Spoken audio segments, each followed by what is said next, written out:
Okay, well, welcome everybody, and I'll declare this meeting on. And disclosure of peculiar interest under the Conflict of Interest Act. Has anybody got any conflicts out there? Well, I shouldn't say that. Any pecuniary contact? Yeah, under the municipal conflict of interest. I don't see anybody's hands go up, so we're good. Minutes of previous meetings. Any concerns on the minutes? Okay. Moved by Councillor McKenzie, second by Councillor Gunson, that the minutes of the May 5th, 2020 Town of Minto Council meeting be approved. Everybody raise your hands if you're all right with that.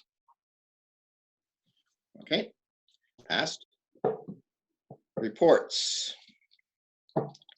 And Kyle, can you come on, and we'll have, and Kyle's here for the risk management report for source protection, water protection. Hi, Kyle. Nice to see you. Nice to see you as well. Thank you, Mayor Bridge.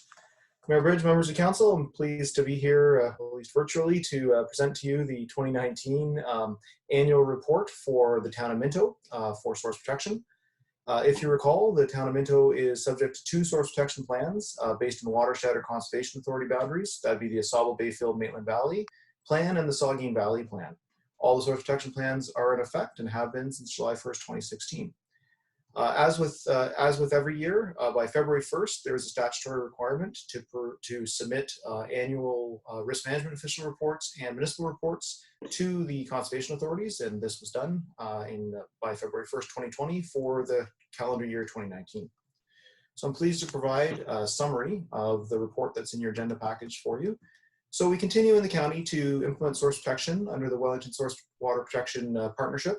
And a number of developments and occurred over 2019. So 2019 for town of Minto, there was 9 development review notices and another 13 applications that didn't require a legal notice, but were reviewed by risk management staff for a total of 22.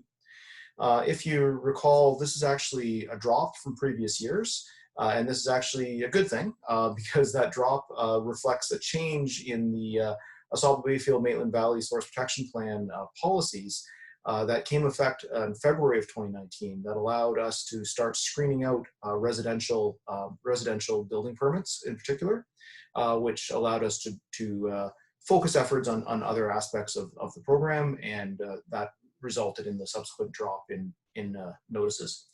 Countywide, there are 37 notices issued and comments on an additional 207 additional development applications for a total of 244 development review applications completed. In the back of the report, there is a table that shows the town of Minto as well as all the municipalities in the county, and it provides a kind of a placemat summary of the work that was done in 2019. So moving along to some other work. Analysis and work continued on the threat verification, and this is really the bread and butter of kind of the risk management aspects of our job anyway. So this is going out, some of it's air photo interpretation, but a lot of it is actually going out and talking to business owners and identifying and confirming what threats as prescribed by the Clean Water Act may be present on their property, and then verifying that, and then if present, then negotiating the risk management plans. So where we're currently at in terms of the starting point of a few years ago is we have 83% of the threats either removed or confirmed and mitigated through a risk management plan, leaving 17% still ongoing. Now the vast majority of the 17% relate to the ongoing risk management plans that are still in the process of negotiation. So currently we have 7 risk management plans, 5 done and signed off in the town of Minto. 5 of those were done last year, signed off last year, and there's 13 in the process of negotiation. So that work was ongoing and right up until about January, February of this year. And although this is a 2019 annual report, I will just kind of put one comment in that this work was going right up until COVID hit, and now we are in a bit of a holding pattern as is a lot of people. So back to sort of 2019, last year, there were 13 inspections conducted in the town, 1 for compliance and 12 for threats verification purposes, and no contraventions were found. And the focus on that primarily is industrial, institutional, or commercial buildings. Another aspect of the source protection program, which we do in partnership across the county, is implementation of source protection education outreach. And this is actually a mandatory part that we're required to do as a municipality. So one of the key aspects from 2019 is we actually updated the communications plan that we've already finished the 5-year communications plan from 2014. We targeted 6 strategies for implementation of the education program going forward. And this included targeted communications to those living in vulnerable areas, increased general public awareness of the program, promotion of the water quantity, water budget results where that's applicable. It's typically more in the southern part of the county. The septic inspection program outreach, road salt education, which would be countywide, and then education focused on school-age children. And this is building on the good work that we've been doing for the last 5 years, but also kind of looking forward in terms of what's needed and what's coming up on the horizon.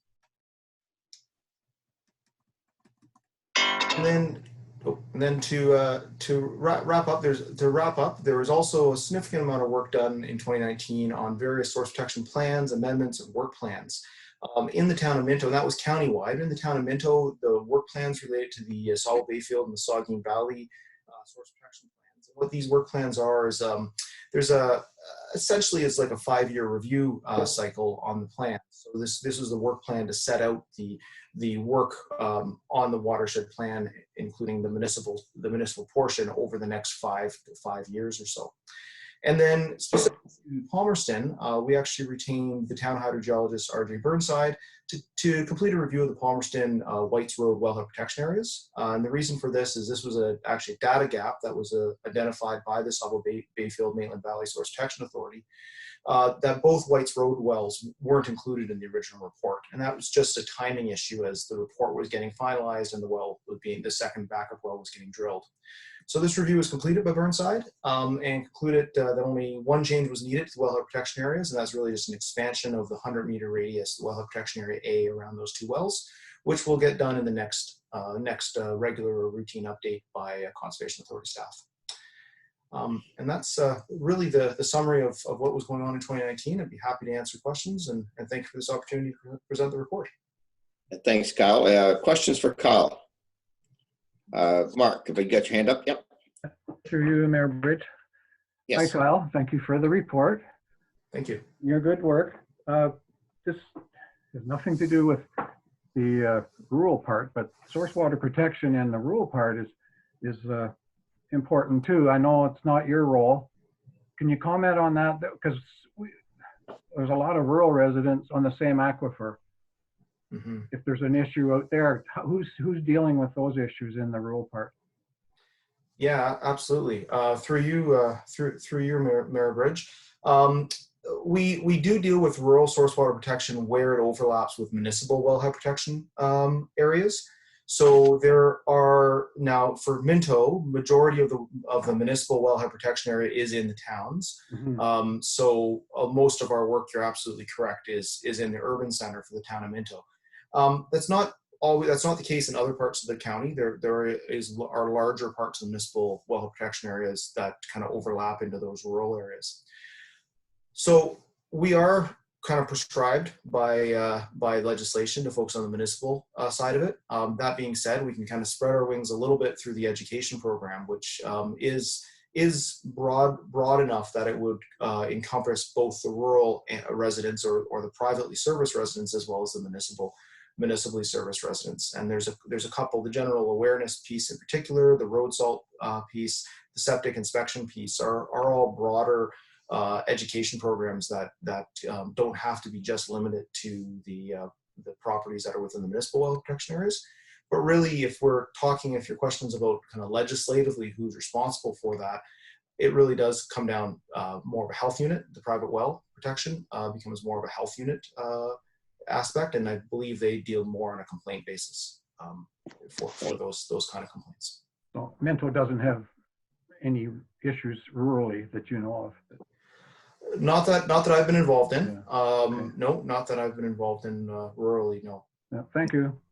Yeah, I think, Mark, there was a couple septics that were inspected out at the Minnow Pines because they're all on, we're on septics there towards our wellhead, but they're all fine. There's no problems. And the But that was decommissioned close. wells have been looked after, is that correct? The Or only not? one we had was Clifford, I believe. That we Yeah. Okay, Good. thank Yeah. you. Okay. Yep. Good question. Okay. Anybody else? David. Thank you, Mayor Thank you, Mayor. Bridgewell. Thank you for the report. I've got a couple of questions. So, in 2000, I'm just wondering, there's 8 municipalities, 8 Wellington municipalities. Is Guelph involved, or is it the county? The 8th would be the county. It is, okay. Yeah. I likely knew that. So the town of Minto supports your work to the tune of what, 20,000? Do you know what our budget In terms of budgets, Mhm. through you, Mr. Mayor, I believe there's been a change recently, but I believe in the most recent budget it was I have to look up the number, but it was, I think, less than 20,000, but it was towards the risk management inspector position, the sheriff position, which we need to we'll bring Emily to a virtual meeting at some point for an appointment by law in the future, but I believe it was in the 10 to 12,000 range. Yeah, just looked. It's about 10,000 in the last budget. I was going to say it was more at the beginning, I think, David, because Mhm. we had to do all the pre-work and That's whatnot. right. But That's correct. It was earlier. That's correct. So our representatives are, is it Terry and Amanda? So through you, Mr. Mayor, so your appointed risk management officials, myself as a risk management official and inspector, and Terry is appointed as my backup.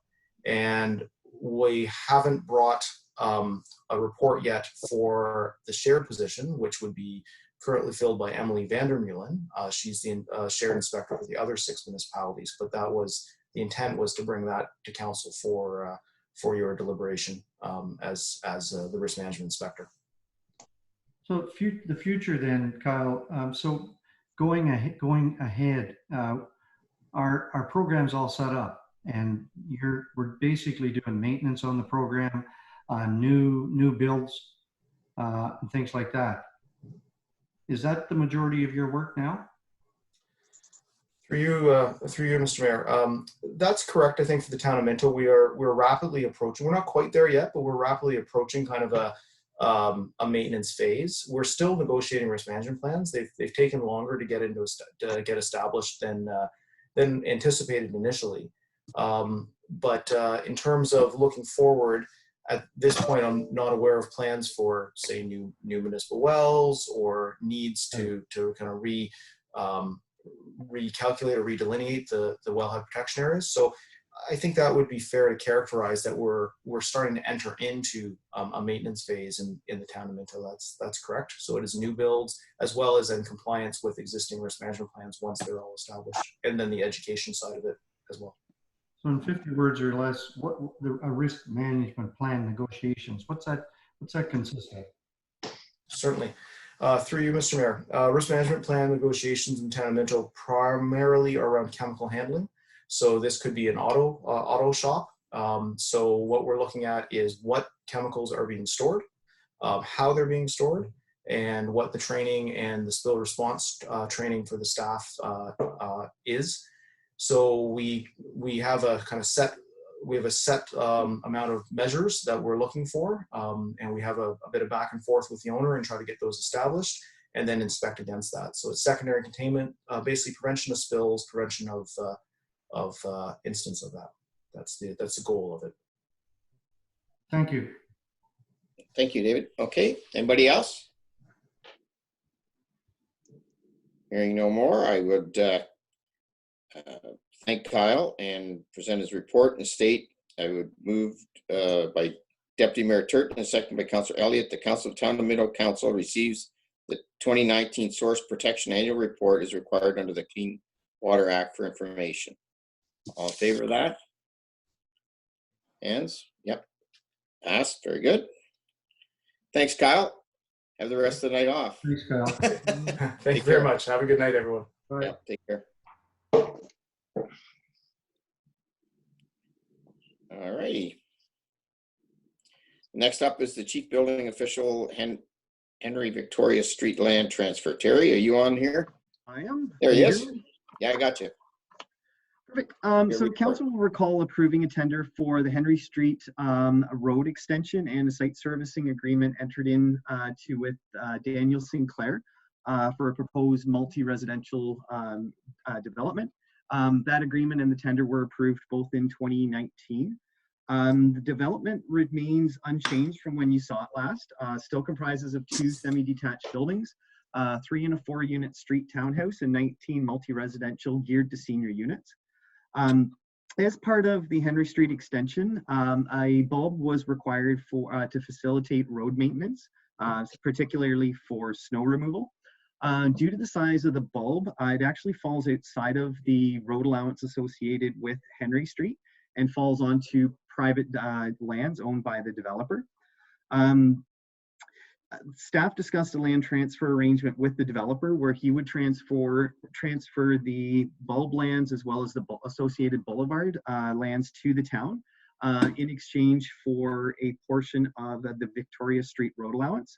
The parcel that the town would receive is approximately 0.16 of an acre, and the Victoria Street road allowance, or that portion of it, is approximately 0.39 acres. Staff looked at the possibility of the road allowance being utilized for town purposes in the future. That would be such as actually extending Victoria Street or being used as part of the trail system. We looked at that and determined the road to be constructed as a road wasn't feasible due to the elevations of the land and the fact that it runs into the rail lands and then doesn't continue on the other side. The rail lands that it butts into are currently used for the trail system, linking the trail back to King Street. So we didn't see that it would be needed for that in the future. We also looked at the impact of, if we were to dispose of that land, what the impact it would have on the adjacent lots that the developer doesn't currently own. And those lands were actually deregistered back in 2004 into a large block. So those lots that butt up to the Victoria Street road allowance are actually through lots to King Street. That entire parcel on one of the pictures I've got in my report is actually only one title. So it wouldn't be impacted by declaring it surplus either. We looked at the net benefits to each party, the town as well as Mr. Sinclair. The benefit to the town is we would own the boulevard and our road. The developer would gain some developable lands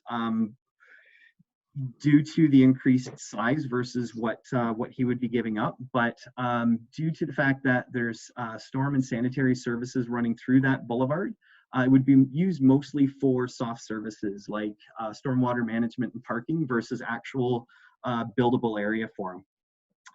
The site is subject to site plan approval, and at that stage, those services I just mentioned, the town will be asking for easements across those, so we have access to our municipal services in the future, as well as there's some unregistered easements that fall on the private lands currently that will ask to be dedicated to the town just to clean up those issues. The developer has applied for rezoning due to the emergency orders and our inability to hold public meetings at the moment. That is kind of on hold for the moment.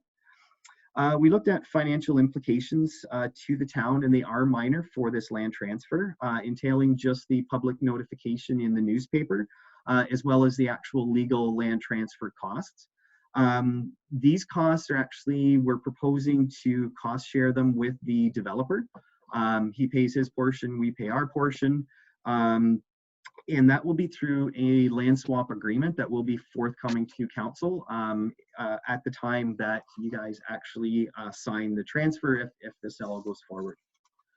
So staff's recommendation is that the Council of the Town of Minto receives the CBO's Henry Victoria Street Land Transfer Report declares Part 5 on Registered Plan 61R 21781 surplus to the needs of the town. Okay. Questions? Next step, Mayor Bridge, the next, Go ahead. so if we approve this tonight, they would declare it surplus. What's the next step? So the next step, a public notification will be placed in the newspaper for a minimum of 2 weeks. And then following that, it will come back to council with the land swap agreement to finalize the transfer. Okay. Judy? Through you, Mr. Mayor, on the last page of your report, on the Victoria Street road allowance that would be conveyed to the developer, there's I don't know, little numbers there. What are those representing? Those are parking stalls. So the numbers there Oh, are just the actual parking count itself. Oh, okay. Well, they were too small for lots, and I can't make it bigger on the desktop. So, okay, great. Thank you. Yep. Mayor Bridge? Yes, Deputy Mayor Turk. One more question. So Terry, these are each unit has room for two cars to park? Yes, there will be a vehicle parked in the garage, and then there's sufficient space in its own private driveway for another. And then those 10 spots that Councillor Dirksen mentioned are for additional overflow parking. Yeah. Just good. Ron, Councillor Elliott. Thanks. Terry, when does he expect to get this finished? Is this going to be a long-term process, or when does he expect to? Is he building as needed or as required, or what? The development plans at this point, through the site servicing agreement that the developer entered into, there's actually time limitations in terms of when he has to have certain goals met. So there's certain holdbacks and certain monies he needs to pay the town until the road gets constructed, the private internal road. And that's an incentive to get the development moving. His plans are to keep going. He's really pushing to get this development on the go. So I don't believe it's going to be a long-term development. Great, thanks. I think he's already started some of the road work, has he not? That's actually us. That's us. Shared it Yeah. with us. Moorfield Excavating has the tender awarded for that work. That's right. That was our, yeah, okay, good. Yeah. Okay. So this, in 2 weeks, we'll have this back to us, and at that point in time, and we'll see if there's any concerns out there. But right now, I think it looks pretty solid. Something we've already discussed. Okay, I will put my other little form here and say, moved by Councillor Dirksen, second by Councillor Anderson, that the Council of Town of Minto receives the Chief Building Official's Henry Victoria Street Land Transfer Report and declares Part 5 on RP 61R 21781 as surplus to the needs of the Town of Minto. All in favor of that? Opposed? Okay, good. That's passed. Perfect. Thank you. Thank you, Terry. Okay, next up is the Fire Chief Northern Wellington Services Partnership Agreement. And Derek, you're taking this one on? I am. Thank you, Mr. Mayor. Good evening, members of council. As you know, the county and its municipalities engaged KPMG to come up with some efficiencies. And from that report last year, I guess it was now, the top 20, one of them was for municipalities to look at potentially administrative pods as it relates to fire service. So Minto and Wellington North and Mapleton have been meeting to look at potential efficiencies and how we may be able to set that up.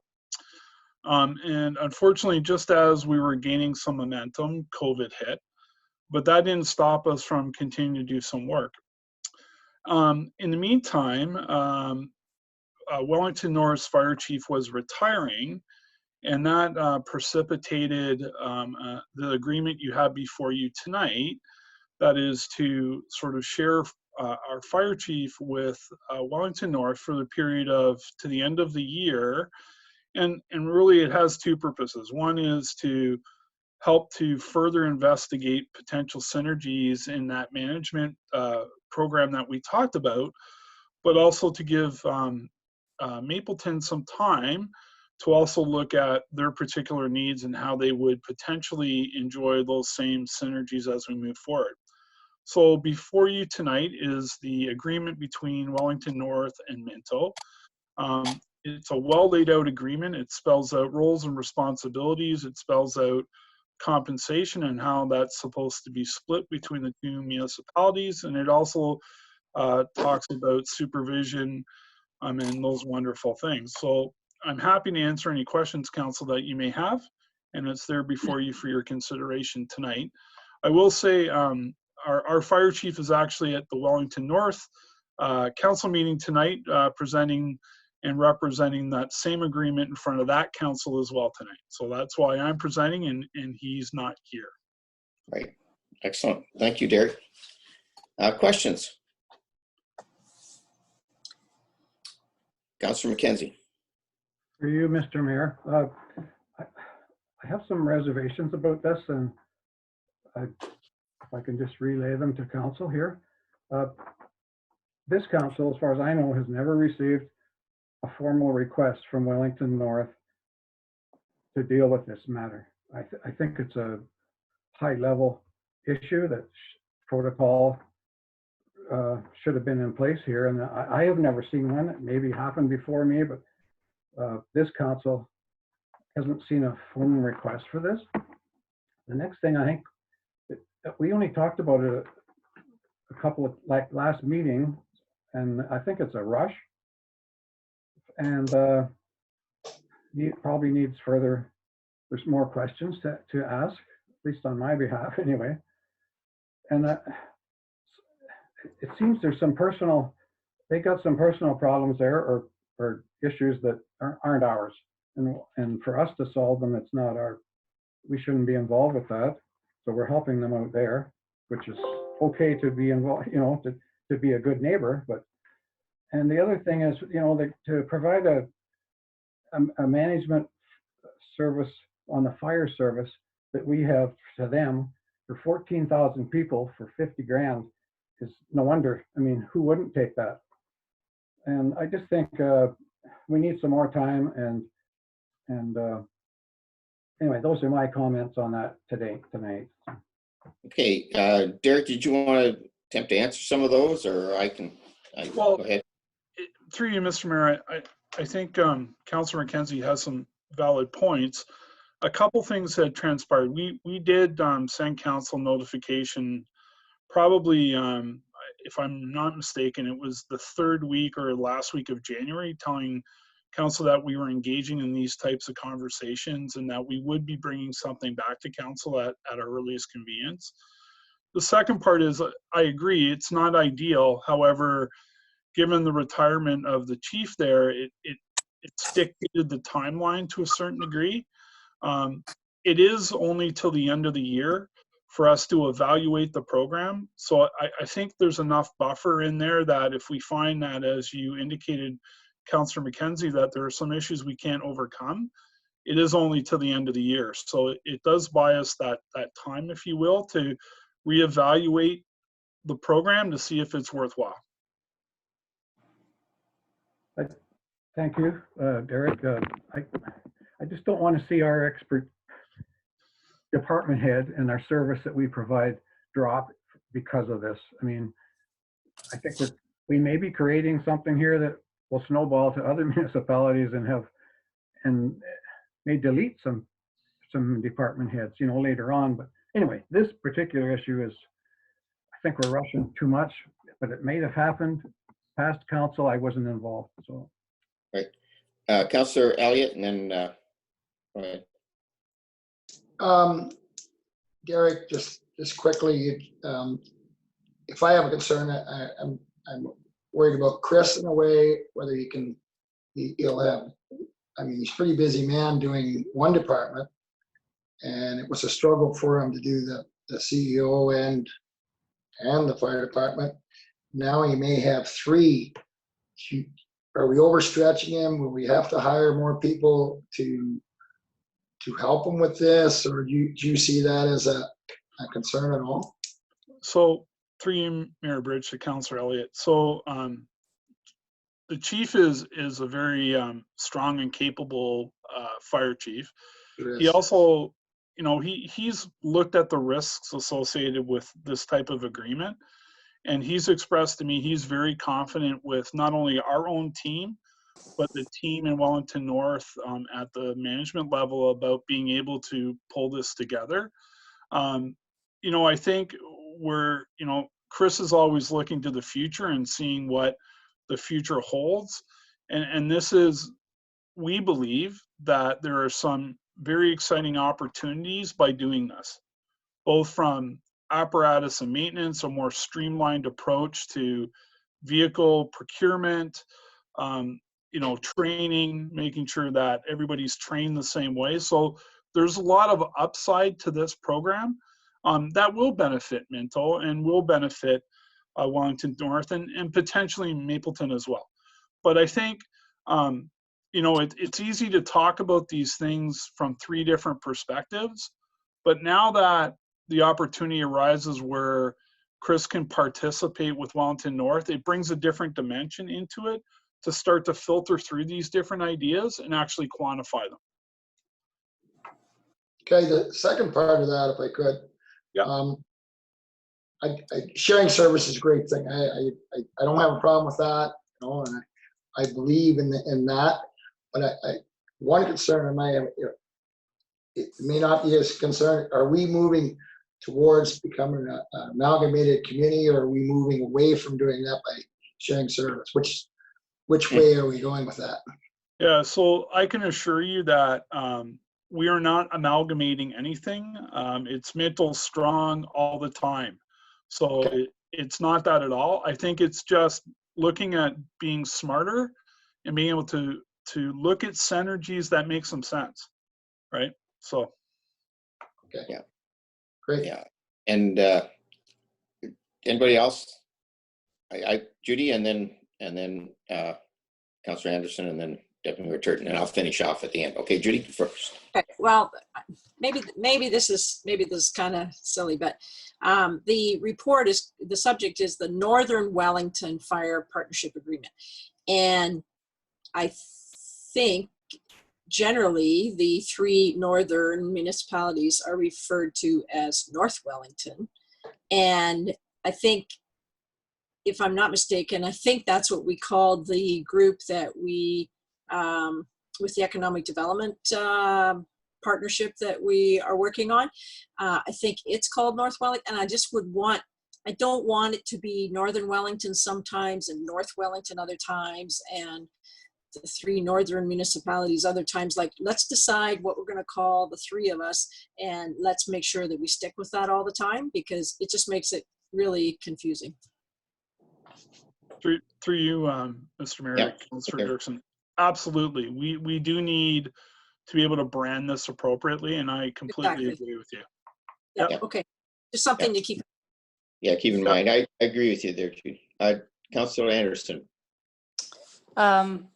Yes, I share a few of the reservations that Mark expressed as well. My understanding from the last meeting was that we would get hard facts and figures before we agreed to this. And then here we are the next meeting, and now it's a go and we're agreeing to it. I get that there's a timeline there, that it only goes to the end of the year, but there's no hard figures in there short of sharing the cost of Chris. And I can't imagine he'll be able to manage both departments without having some extra help. So I expect there's some costs there that are not outlined. I just have a few reservations about extending him too far, much like the economic thing with Belinda. They're getting our expertise and our good leadership, and I have some concerns about the stresses and strains on the fire department. Through you, Mr. Mayor, Yeah. to Councillor Anderson. So, you know, I have every confidence in our chief, and he has confidence in the management team at Wellington North and our own to be able to do this. I'm sorry for the confusion from the last meeting. I thought we would left it with, we were going to do this interim spot until the end of the year, and then that would give us time to bring back those very detailed figures around what the synergies would be. And I still hold that to be true. But, you know, given that their chief is retiring and it's an opportunity for us to get in and do that kind of work, I think was important for us to bring forward. And certainly it's something that I've been involved with the conversations with the CAO and the fire chief, both at Wellington North and our own fire chief. And you know, he's excited, and we think this could be a good thing for both municipalities. Deputy Mayor Turton. Thank you, Mayor Bridge. So I think this came forward from our staff. And I think back when Mr. Ford threw that money out to get some efficiencies in our municipalities, this is likely one of the ones that really stuck out. And you can say, you know, through mutual aid, why weren't we working on some of these efficiencies a little while back? But I mean, I think likely if we don't choose to go and work on some of these efficiencies, we're going to be told. And I can see that with Mapleton. If they don't get on board, they're likely going to be told to get on board. I mean, back when we had amalgamation, did we have many choices? And with our staff bringing this forward, and I mean, I've talked to Chris at great lengths about this as late as this afternoon at 3:30. And I know he feels pretty bad that he can't be here tonight, but he is over in Mount Forest or at Kenilworth talking to Wellington North, and there is outs. He reassured me that we can get out of this as quick as we're getting in, and the biggest part of this is filling a gap through the FPPA as the chief in Wellington North, and I know that he's very, very proud of his team. Khalees and all the other folks that he works with here in Minto, in reference to a lot of policies and procedures that they've put forth, worked hard on over the last number of years. And they're going to use a lot of these and just kind of share them. So, you know, in Chris's mind, he doesn't believe there's going to be a huge amount of work to do. There's people in Wellington North that are very capable. And if Mapleton come online, the same thing down there. I mean, it's a lot of this stuff isn't new. So, I mean, I think we need to put a little faith in our people and move ahead with it. Right. Thank you. Thanks, Deputy Mayor Turton. Jeff, did you want to say anything or? Yeah, just one comment, I guess. The one thing I do like about the way this laid out is that with Mapleton maybe not joining right away, it does give Chris a chance to see that with just one extra department, how much work it actually is. Maybe at the end of it, he's going to say, I don't think I can handle two more, and maybe it's not going to be a fit, right? So I like that it's only one extra, and it gives him a real handle on if he can maybe handle two extra ones. But again, being on the fire department, and we've worked with Mount Forest and Mapleton, and I know they've got very capable staff over there to be in charge when Chris isn't around. So I'm quite confident that they can look after things. Thanks, Councilor Benson. Yeah, and just to sum it up, and I understand everybody's concern, Mark, I understand your concern, and Councilor Anderson's. I maybe had a little bit more opportunity to work with Chris on this because it sort of started as Derek mentioned, from the overall scale of things and looking for places where we could do some synergies. We knew that Wellington North's fire chief was going to retire, or going to be gone sooner than later, so that seemed to work towards it. It went a little quicker. But if you look at the report, you're talking about some of the things that we could end up. It's hard, and Councilor Anderson, I totally agree with you. We don't have the hard numbers yet. We won't have the hard numbers. This is an opportunity to get 6 months worth of trial to see where the hard numbers come from. I know Chris is really excited about working on this project. This is something that's been close to him for over a year and a half. He's been working with all three with the idea that somewhere along the way we could do some things that would help the municipality defer some of the costs that we have running our fire departments. We have amazing fire departments. Councillor Gutson mentioned the fact that this isn't going to take away anything from Wellington North and from Mapleton down the road. They still have their chiefs. They still have their people in charge, their captains and everything else. This gives an overall basic management team approach, which we've done really well in Minto. And I understand sometimes it looks like we're giving more than we're getting, but I think in this case, at the end of the day, the numbers will trade off and we'll get as much as we give that we were giving now, we think we'll get back in return. So I know Chris is really excited about getting going on this, and especially I agree with Councillor Gutson. This is a great opportunity to do one at a time. I was a little concerned of doing two at a time if that went on. So we'll get 6 months with this one, and I'm totally in agreement of moving forward on this. And I think you're right, Deputy Mayor Turton. If we don't start doing some of this stuff, the province is going to come down on us. They're sort of not looking at us right now because they've got other fish to fry. But when this all blows over with the virus, we're going to be back to looking at these things and where were we? Where did we do anything? And this is a good win, I think, down the road. But we'll see. We have 6 months to try it out. Anybody else got anything? Mark? You record the vote, please? Yes. Okay, recorded vote. You got that, Daneline? Okay, I'll start with Councillor Anderson. I guess I'll go to writing it down. Councillor Anderson? No. Deputy Mayor Turton? Yes. Councillor Dirksen? Yes. Councillor Elliott? Yes. Councillor McKenzie? No. Councillor Gunson? Yes. I'm yes. Okay, thank you. Good discussion. Mayor Bridge, if we could just read out the resolution. Yes, I will read that. Yeah, as soon as I find it. Okay.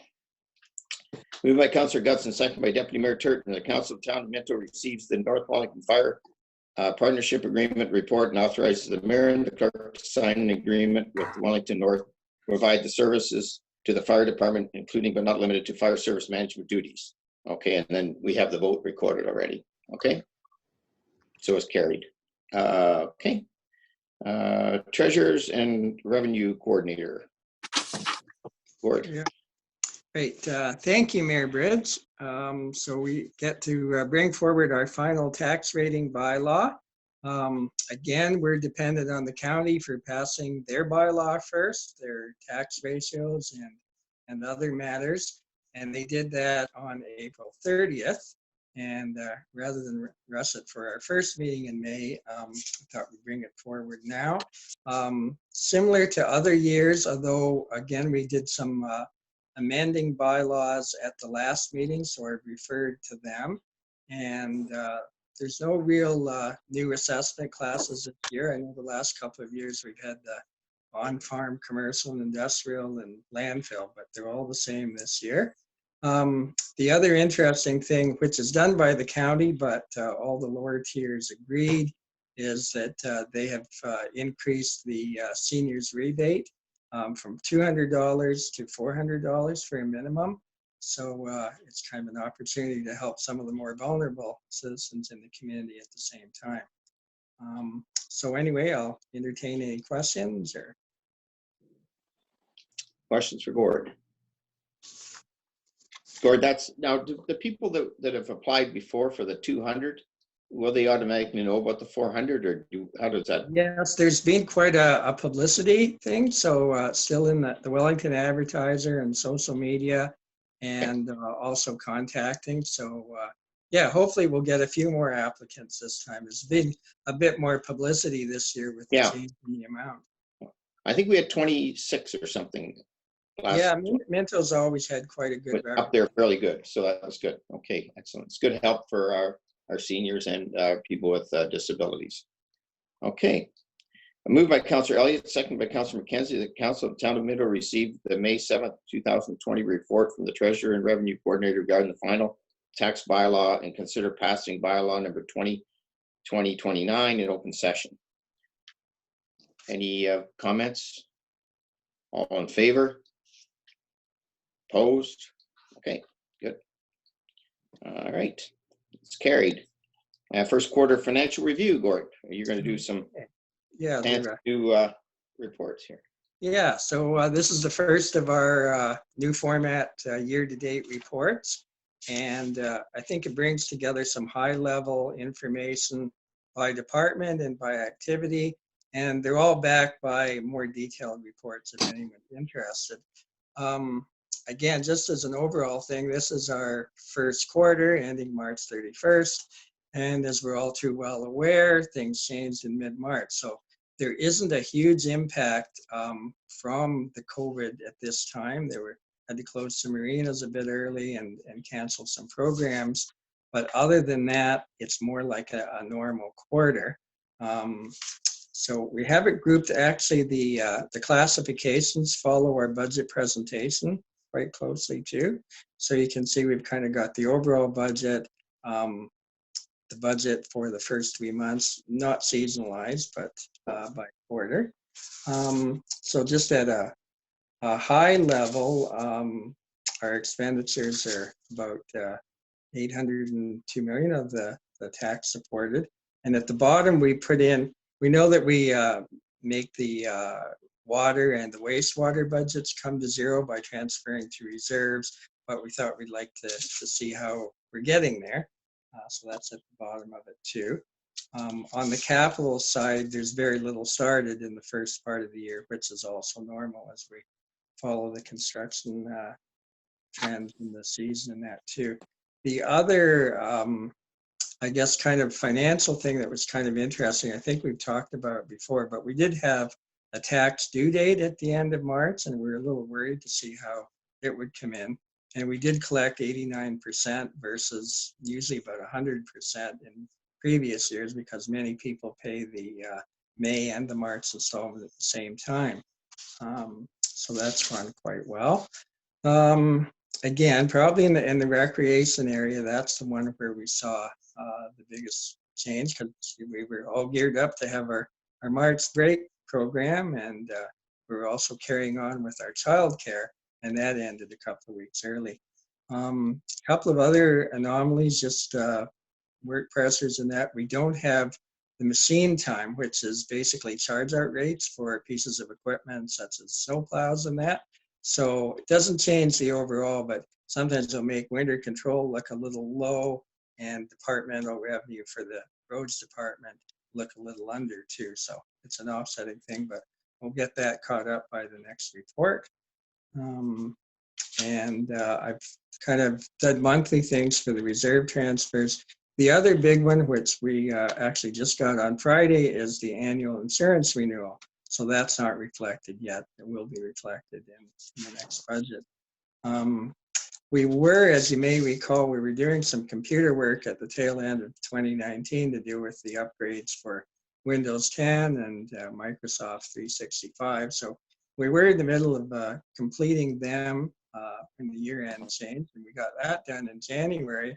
And then I guess our biggest unbudgeted expenses were trying to get everybody up and running so they could work from home, at least for the office staff. So we did that. As you know, we finally got the new fob system and the security at the town office. And we've also been working away at two projects that if you're driving around, now you certainly see the Arthur Street East Connecting Link and Ann Street in Clifford too. And we did a little bit of inflow and infiltration work in the wastewater division too. And the aforementioned Henry Street subdivision, we were able to get all the underground servicing done too in the first quarter. And so some of our events are not going forward, but we are going to go ahead with the RED grant work to downtown. So anyway, I'll entertain any questions or follow-up. Councillor Anderson, and then Councillor. I don't have a question. I'm just thrilled to see a report like this. I've been asking for it for many years, and this gives me a much better perspective on where we're at. You know, do we need to worry? And I recognize that it's going to change a lot. COVID is going to have some impacts we haven't seen yet, but good work. I'm very happy to see this. Thank you. Hear it. Thanks, Councillor Anderson. Councillor Dirksen, did you have your hand up? I guess I was going to basically echo Councillor Anderson's comments. I think, you know, a document like this, it's the first one that's the tough one to put together and gather the information and so on, and get everything right in it. And I think it's great. This is something that makes a whole lot of sense to me, and I'm glad to see it. And I'll look forward to the next one, although I don't know whether the news will be quite as good in it. But anyways, I think it's really good information to have, and especially in the times we're in right now. So, thank you. Okay. Deputy Mayor Turton. Thank you, Mayor Bridge. So Gord, the next 4 weeks will tell a whole lot more than what's being told here now. Yes. So in reference to the residential water and sewer rates, there's a lot of people that are staying home. Do we see an increase in consumption? Mm-hmm. Yeah, well, there's a pattern, and of course, probably like all of you, I've attended a lot of Zoom meetings and conference calls with other municipalities. And the general trend is, yes, we're all home, so the residential consumption is increasing. But in many municipalities, they're seeing an offsetting commercial and industrial decrease, which is seems to be a lot of the larger centers. It's 3 times larger than the increase in residential. I think for us, we're seeing roughly like a 10%, I'd say, increase. Again, our last billing period was only partly covered by the COVID situation. But offset the commercial and industrial, it is down in places, but more like 3 to 5%. So initially, I thought we would suffer a bigger loss in consumption, but really we haven't. A lot of our large employers, and especially the ones that are heavy water users, have carried through this whole situation quite actively too. And then, as you know, your water bill is composed of the flat charges that don't change and the consumption, which you can raise. But we're all home washing our hands and washing our laundry. So Gord, if you had a crystal ball, then so our recreational revenue is null and void. Well, I think the recreation, as you say, 4 weeks we'll know. We don't know what we're doing for the summer yet. In 4 weeks, it's going to be the end of June, and we're going to know. So, like for example, are we running baseball, soccer, swimming pools, day camps? I know today's announcement said no overnight camps, but we're not in that business. So. Yeah, I think that's the big impact is like, what are we doing with our facilities and that? Again, the studies all point to being outdoors is good, being indoors is bad. So maybe we will be able to do some summer activities and hope in the fall we can, use our facilities again. We talk about cost savings. Yes. Likely grass cutting is the biggest one. That we continue to cut the grass. I'm just wondering if it'd be a perfect opportunity to have a pasture field, not a pasture, to have a alfalfa hayfield in some of our ball diamonds and or our in the Hairston and Palmerston egg parks. Well, I think that's more of a political decision, but anyway, I know that Al and Greg and Matt have certainly had several looks at their costs and that, and they will try and cut back what they can. Again, if they had a bit more information, they'd be able to react quite well, but they're certainly making the plan. I think if you want to talk about that, Deputy Mayor Turton, you can talk about that in private. Mayor Bridge, I'm not quite finished. Okay, sorry, go ahead. Thank you. I just wanted to thank Gord for his hard work. You and your staff. I mean, this is this is extremely good. I mean, it gives us an idea where we're at. Yeah, and So thank you as for we all your- know, I think staff and council, we all want to keep a close eye on it this year because it's not like the others, that's for sure. I take the comment back about the hayfields, okay? Good, good. Okay, it was, Councillor Elliott was gonna take it to crack. But Yeah, just a quick we get one. some I don't goats. have 4 questions. We can I have raise one goats. maybe. comment. It's more of a comment. I'm looking at our recreation revenues, for example, the money we pull in for ice time, the money we pull in for rentals of the halls and such like. We probably save money by not having those events going on, because it costs us more to operate our facilities than it does in the revenues that we pull in. So in the fact, we'll probably come out a lot better by not operating them. You feel what I mean? Does that make sense to There's you? a balance, yeah. Yeah, like certain events, yeah, we probably do quite well. Others, no, it's more of a community service, as you know. I think most of our facilities are community service in many ways. Yeah, that's our Yeah, business. I think you're right there, Councillor Elliott. I think some of the situations like the pools and the daycare and the summer camps, we'd love to do them. They basically, if they break even, we're lucky. In most cases, we are subsidized, which is fine. That's part of why we have a great community.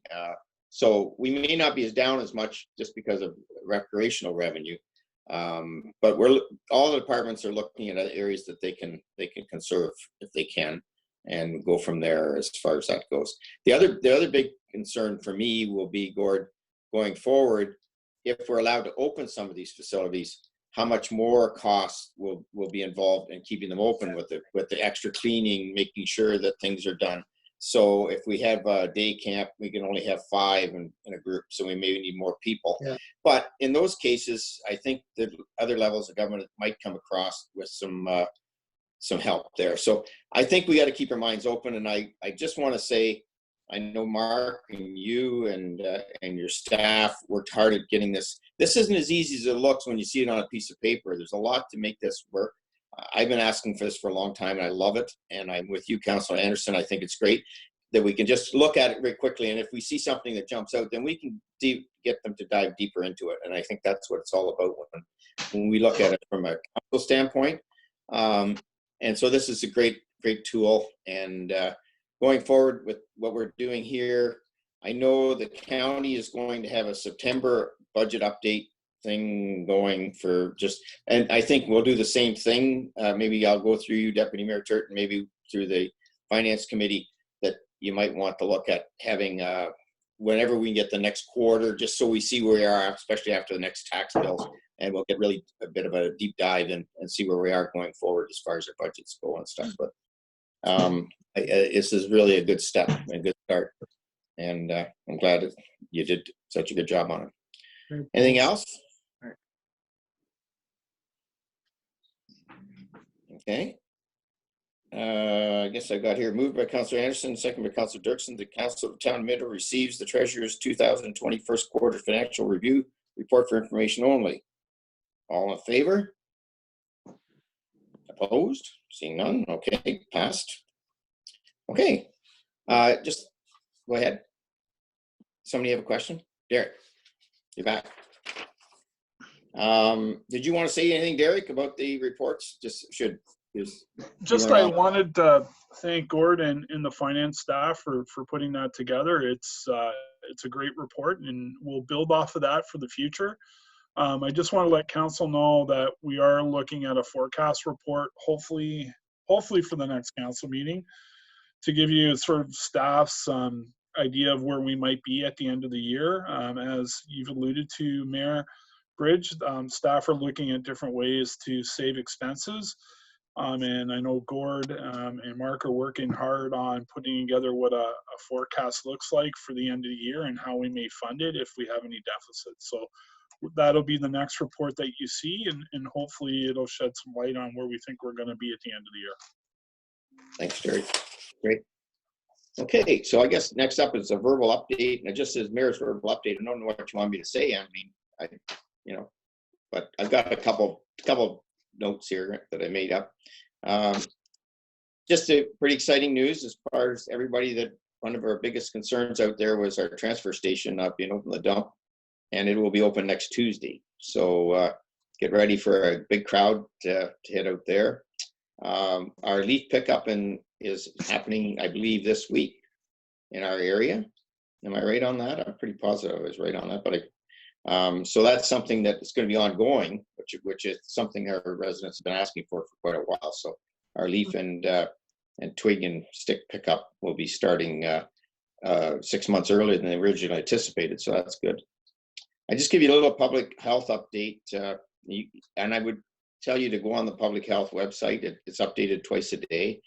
We're at 60 cases right now. We have one in the hospital. I'm not sure where that is, probably anywhere in Wellington County. So, but what I really was happy to see that the testing, because for us, we had a really good conversation with TG Mental the other day, and they're starting to ramp up. And one of the concerns is if anybody, has a symptom or whatever, they can't necessarily go to work. They don't want them to come to work, but how can they find out if they've got it? At one time, you couldn't go over, you had to get a referral to the assessment center. Now it's open for anybody that wants to go over there if they have a bit of a cold or any of the symptoms that are on the website. You go on the website, if you got any of those symptoms, a fever, a cold, a sniffle, or whatever, and you want to make sure that you're not testing positive at that point, then go to the assessment center. You can get tested. I think we need to be testing more people. It was only 5,000 tests, and we want 20,000 a day. We had 5,000 yesterday. So I don't know. I just want to see as many people, if they feel they need a test, go and get it done. So there's no referral needed anymore. So that's important. And we have it over in Mount Forest there, and it's on the website. Just thank all the staff for the hard work and continued hard work and working from home and working in the office. And we're looking at different ways that we might want to do that down the road. But I think we stay safe as we can now. We've got a pretty good system going. So that's really good. I was quite pleased with the fact that the CFDCs were given another $280 million for small loan program fund. And I know we did it for the county, and a lot of businesses got the $40,000 through the banks. But a lot of those other small businesses, if they weren't in business for over a year, or they didn't have a tax return from the last year, or they didn't have enough staff, or their sales were a certain level, they fell through the cracks. With the CDF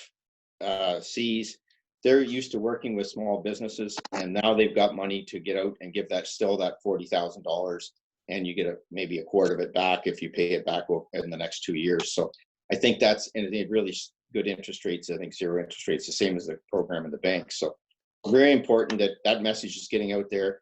And I have to give economic development group that we have going. They're out there doing these webinars. They're getting it out. They're getting all that information out there as best they can, and working with the chamber. And I really give them a lot of credit for that. So that's where I'm at now. And there's one other one. I'm supposed to do a little thing on the radio, and somebody said, well, you just have to send it to Helen Edwards about seniors. And there's a number there now for them to get help if they feel that, in fairness, they're sitting at home, they're not getting out.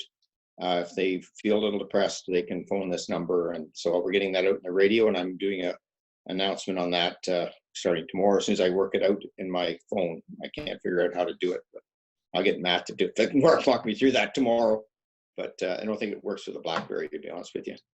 But that's important, and I'm going to just turn it over to Derek, and he's got some more updates as far as where we're at. Or any questions? You got any questions for me at this point in time? I mean, I'm doing calls with FCM, Rural Forum. We're doing a bunch of things every day where I'm on calls with a bunch of different people, as I'm sure everybody maybe is on the here as well. Go ahead, Derek. Okay, thank you, Mr. Mayor and members of council. So couple things. We just finished our opening protocols through our health and safety committee. So really what that is, it's a set of protocols that staff will follow when we're ready to open the municipal building. It's gone through a couple of different levels of rigor to make sure we haven't missed anything. We have ordered PPE. We have ordered sneeze guards for the front counter. They're not installed yet, but they're coming. So we've been working hard on that. just to make sure when we are able to open that we have a safe environment for not only the public that come in, but also for our staff as well. Some exciting news from the Premier last week has made our lives very busy. Right now, we're currently working on being able to open up our tennis courts, lawn bowling, shuffleboard, and pickleball. So we're working really hard to figure out how we're going to do that and how it relates to protocols around it. But that is some exciting news for the community to be able to get out and do some non-contact type activities. So I know Matt and I are working on those protocols. The other thing, which is kind of interesting, is the Premier today did say that there's no overnight camps.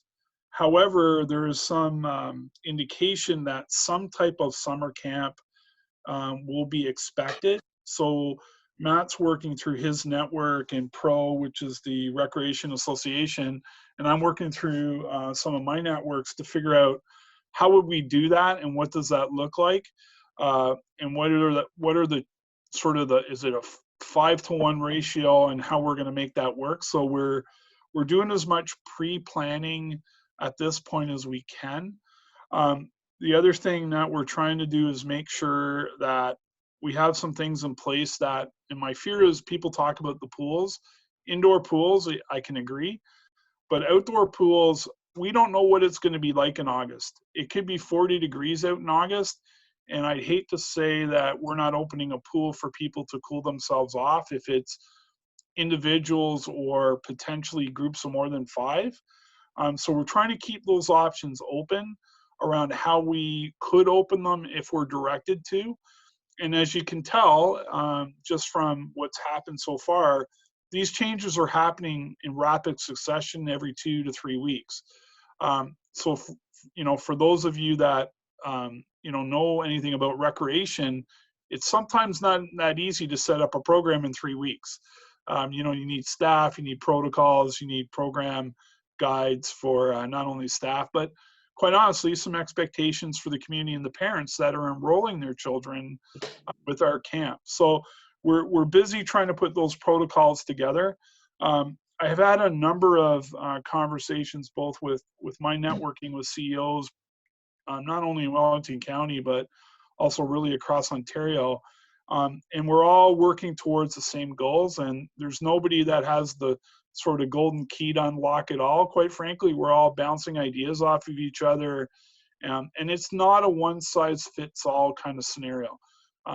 Just opening up administration buildings, for that matter, like our front door is very small, so you would only get one person in there at a time. So we're trying to work through those protocols. We're trying to make it easy for people to do payments online or be able to drop things off for us. So we continue to work through that. We're hoping to have a little bit more concrete processes around some of those activities I mentioned earlier by the end of the week, and be able to give people some confidence that we're going to open some of that stuff up. So I'm happy to answer any questions, Council, that you may have.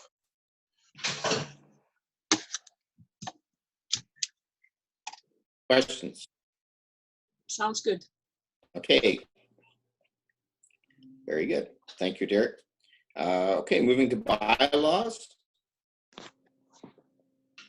So this resolution moved by Deputy Mayor Turton, second by Councillor Elliott, the bylaw number 2020-29 to set tax rates for 2020 and provide for the collection thereof be introduced, read first, second, and third time, and passed in open council and seal of the corporation. All in favor? Raise your hand. Opposed? None. Okay. Next up is the 2020-30 Fire Chief Service Agreement with Wellington North. Moved by Councillor McKenzie, second by Councillor Gudson, the bylaw number 2020-30 to authorize the mayor and acting clerk to sign a Fire Chief Service Agreement with the Township of Wellington North be introduced, read first, second, and third time, and passed in open council and seal of the corporation. All those in favor? Record this, please, Mr. Mayor. Okay. You want to record it, Annalee? Yeah. Yes, I will record it. Anderson? No. Okay. Deputy Mayor Turton? Muted. He's muted. There you Pardon go. me, yes. Okay. Councillor Dirksen, Yes. Councillor Elliott, Yes. Councillor Godson, Yes. Councillor McKenzie. No. I will vote yes. Mayor Bridges, yes. Okay, carried. 2020-31, confirming proceedings of the May 19th, 2020 council meeting. Moved by Councillor Dirksen, seconded by Councillor McKenzie that the, where is it here? I lost it. Oh. Yeah, I'm coming to it again. Here we are. Okay.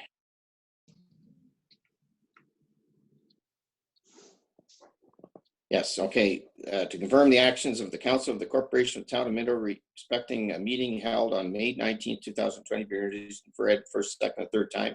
Passed on council seal the corporation. All in favor? Passed. Okay. And moved by Councillor Anderson, second by Deputy Mayor Turton. The Council of the Town of Minto adjourns to meet again at the call of the mayor. Are you favor for that, Kim? All in favor? Can I have a comment, Mayor, before we close? Yes. Councillor I'd like to McKenzie, yes. thank Annaleen on behalf of council for sending out the condolences to Mr. Jim Connell and his family on his loss. Yes. Audrey, Yep. he was in politics for 33 years locally, and I know Audrey was a part of that and supported him, and our thoughts are with him. Yes. Thank you, Annaleen. Yep. Yeah, that was sad. That was sad. We lost a few people in the last little while, Councillor Yeah. McKenzie. Really sad to look in the paper. All right. I see everybody. That's it. See you guys. Right. Yeah. Night, everybody. Good night, everybody. Thank you. Do you want me to come in and sign tomorrow, Annaleen?